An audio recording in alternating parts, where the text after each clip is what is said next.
Hey, salut à tous, bienvenue à Question Auto, j'espère que vous allez bien. C'est en 1989 qu'on a vu apparaître la première génération de la Subaru Legacy. Imaginez-vous donc, elle a même fait des participations dans des rallyes très populaires et on a quand même gagné quelques prix. Faut dire qu'aujourd'hui, on arrive avec une nouvelle génération de la Legacy. Quand on la regarde, vous allez me dire, ouais, il me semble qu'il n'y a pas grand-chose qui a changé par rapport à la version précédente. Eh bien, détrompez-vous parce qu'on a une nouvelle plateforme, un châssis qui est beaucoup plus rigide, non pas un, mais deux choix de moteur et c'est surtout à l'intérieur, beaucoup de changements qui font quand même beaucoup de bien. Cette semaine à Question Auto, la Subaru Legacy.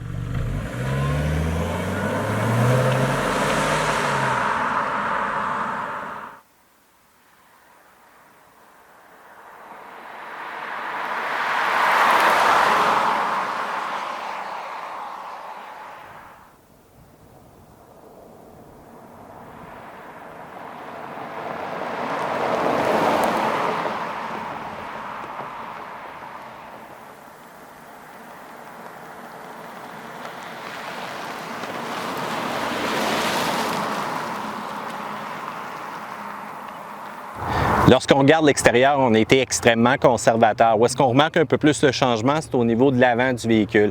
On utilise un petit peu de chrome sur la version pleinement équipée qu'on a présentement, les phares OLED sur peu importe quelle version. On reconnaît la grille typique au niveau de Subaru. Sur le côté, on a fait gonfler un petit peu les ailes. Vous allez remarquer quand même les roues qui sont appréciables, qui sont quand même belles. Si jamais vous allez avec une version de base, cependant, on va utiliser des jantes d'acier. Pour le reste, au niveau du véhicule, une ligne qui est un peu conservatrice. On va avoir de l'agencement au niveau des miroirs avec un peu de chrome. On va avoir le clignotant aussi qui va être intégré. Et c'est lorsqu'on se déplace à l'arrière qu'on remarque une ligne qui est un peu différente, encore une fois, un peu plus cossue, quand même assez costaude un peu si on veut. Et si jamais vous choisissez une version régulière, une ligne d'échappement et la version turbo, laisse prévisager que vous avez plus de puissance avec ces deux lignes d'échappement. Pour le reste, un look qui est très conservateur.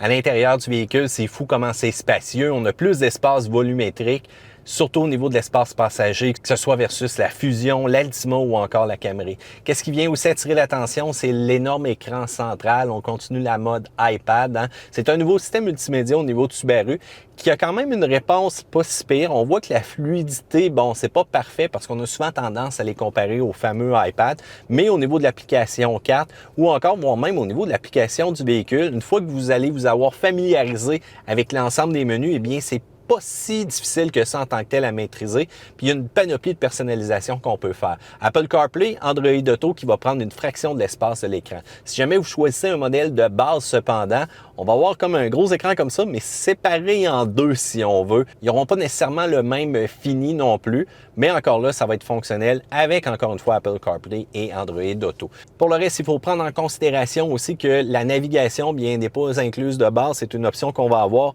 avec les modèles les plus équipés, tout dépendant encore une fois de ce que vous choisissez, 4 haut-parleurs, 6 haut-parleurs ou encore un système de son Harman Kardon. Là, on parle de 12 haut-parleurs avec 576 watts. Je dois dire qu'il faudrait faire un petit peu un calibrage meilleur pour avoir une meilleure sonorité de celui-ci à l'intérieur du véhicule. Les ports USB à l'avant comme à l'arrière. Vous allez avoir aussi un chargeur sans fil, mais cependant qui est en option qu'on installe du côté du concessionnaire, mais ça, peu importe quelle version vous allez choisir. C'est sûr aussi qu'il y a une version donc, qui est pleinement équipée de cuir, vraiment très intéressant, c'est beau au toucher, j'aime le contraste de couleur aussi, et on ressent la qualité des matériaux, sauf peut-être pour la finition ici au niveau du volant. Je ne serai pas nécessairement sur le toucher de celui-ci, mais bon, ça c'est un goût personnel. À l'arrière, de l'espace, du confort, et quand on va regarder le coffre, on est capable de mettre des très grosses valises à l'intérieur de celui-ci. On n'a pas lésiné sur la volumétrie. Pour le reste, peut-être au niveau des instruments, c'est un petit peu chargé. Il n'y a pas beaucoup d'espace de rangement au niveau central où est-ce qu'on connecte nos fils. Parfois même, ça vient dans les jambes quand on a des fils de connectés, on ne peut pas utiliser ce petit compartiment-là, mais il n'y a pas vraiment de grand défaut à l'intérieur de la nouvelle Legacy.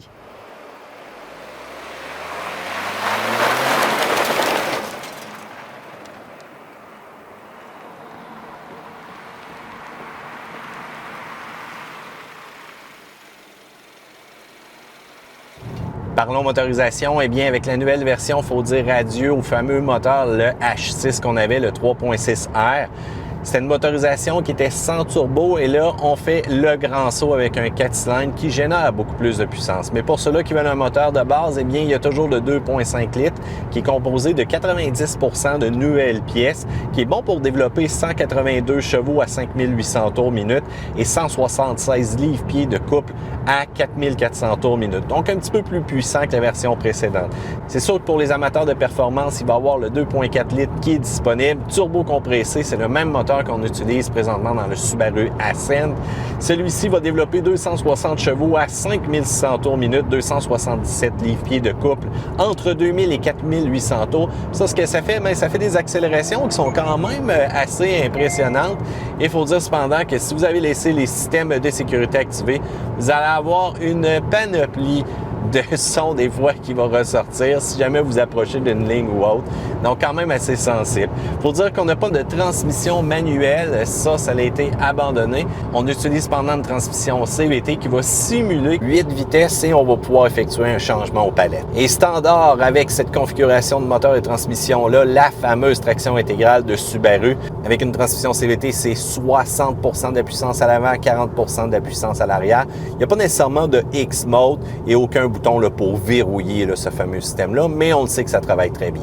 Et ce qui est intéressant aussi avec ces mécaniques-là, c'est qu'on va tout simplement utiliser de l'essence ordinaire. Même sur une motorisation turbo-compressée ou atmosphérique, pas besoin d'utiliser d'essence à haut indice d'octane. Du côté du comportement routier, on aime quand même bien. C'est un véhicule qui va avoir un silence aussi à l'intérieur de la cabine qui va être assez intéressant. Malgré que la route semble très abrasive, ici, c'est quand même silencieux. Du côté de la direction, c'est pas nécessairement sportif, c'est quand même régulier si on veut. Les accélérations de la motorisation turbo-compressée sont excellentes. Dès qu'on va avoir le couple, on va ressentir cet effet-là et ça va quand même très bien pousser. C'est sûr que si vous allez avec la motorisation de base, eh bien les accélérations vont être un petit peu ordinaires. Donc côté choix de motorisation, si jamais vous êtes sur une route qui est très montagneuse ou encore vous avez besoin de puissance, bien, allez-y avec la motorisation turbo-compressée.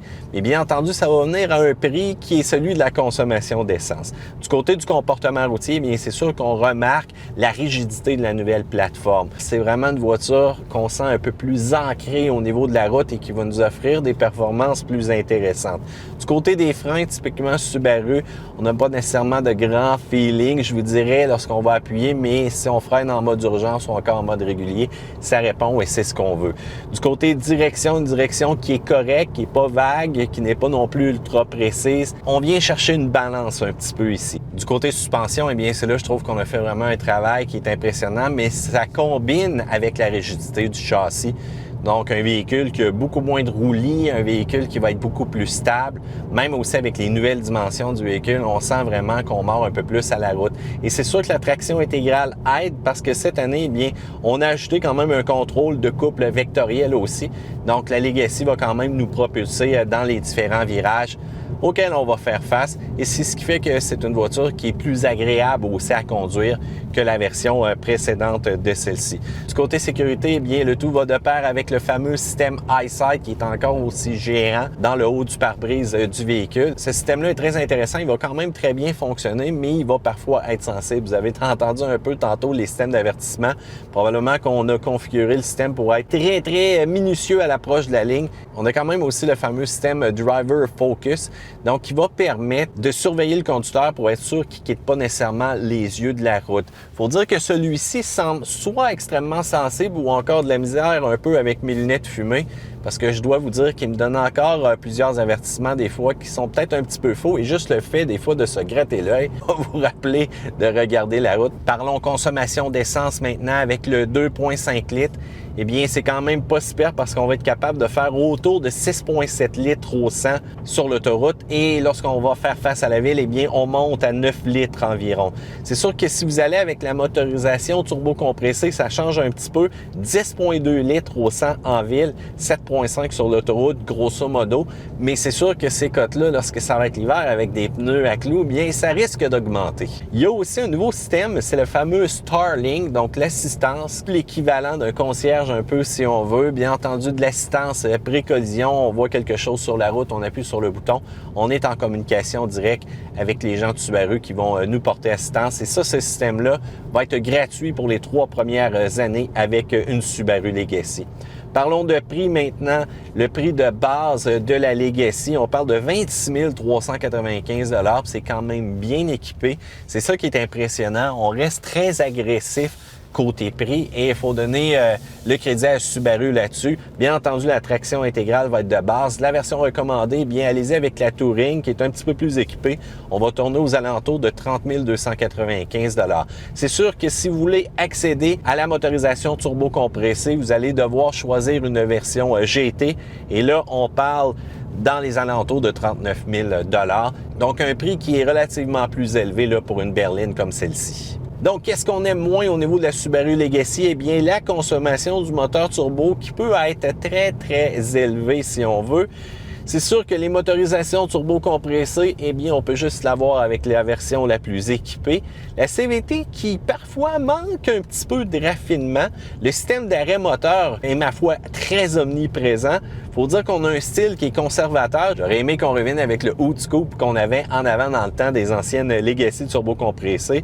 Android Auto, Apple CarPlay, oui, mais sur une fraction de l'écran géant qu'on a présentement. Donc, j'aurais aimé qu'on utilise le tout à sa capacité maximale. Du côté des plus, cependant, qualité-prix très intéressant. Le rouage intégral de Subaru qui n'a plus besoin de faire ses preuves, très efficace. Tous les systèmes de sécurité de base. J'aime beaucoup l'écran 11.6 pouces présentement qu'on a et l'espace à l'intérieur, très impressionnant pour une berline de ce genre-là. C'est sûr que du côté compétition, la Toyota Camry va nous offrir une version hybride aussi très intéressante, 4 cylindres, 6 cylindres, mais pas de traction intégrale. Vous allez avoir l'Accord. Pour les amateurs de performance, je pense que ça va rester votre meilleur choix. L'Accord 2 litres, fil plus rapide, plus communicative, suspension adaptative aussi, mais encore une fois, pas de traction intégrale. Hein? On sait ce qui est difficile au niveau de l'Accord, c'est vraiment de mettre la puissance à terre pour être capable de décoller quand même assez rapidement. Il y a l'Altima aussi qui arrivait avec une version traction intégrale de base aussi en sol canadien. Les ventes vont pas très bien présentement. Je sais pas qu'est-ce qui se passe. C'est pas nécessairement une voiture qui est mauvaise, mais la Legacy vient de damer le pion à celle-ci. Donc, Subaru vient présentement de damer le pion un peu à l'Altima. Quant à nous, on se promène présentement en roulant. On filme comme ça. Je dois avouer que c'est très, très rare. Comme vous voyez, un habitat qui est extrêmement silencieux. Il faut donner des points, il faut donner du crédit. Et j'aime beaucoup aussi l'amélioration vraiment qu'on a au niveau du feeling de route. Donc, un véhicule qui, encore une fois, se démarque dans la gamme Subaru.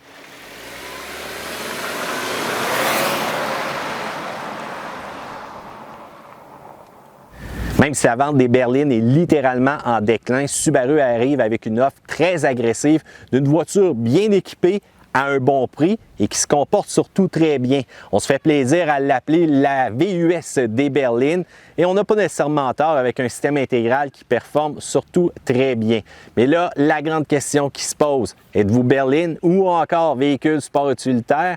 Est-ce que selon vous, la Legacy a tout pour plaire? Je veux savoir qu'est-ce que vous en pensez. Section commentaires ci-dessous, faites un pouce en l'air parce que vous aimez cette vidéo-là et surtout abonnez-vous à Question Auto. Autrement, on se revoit un autre jour à une autre vidéo de Question Auto. Bye!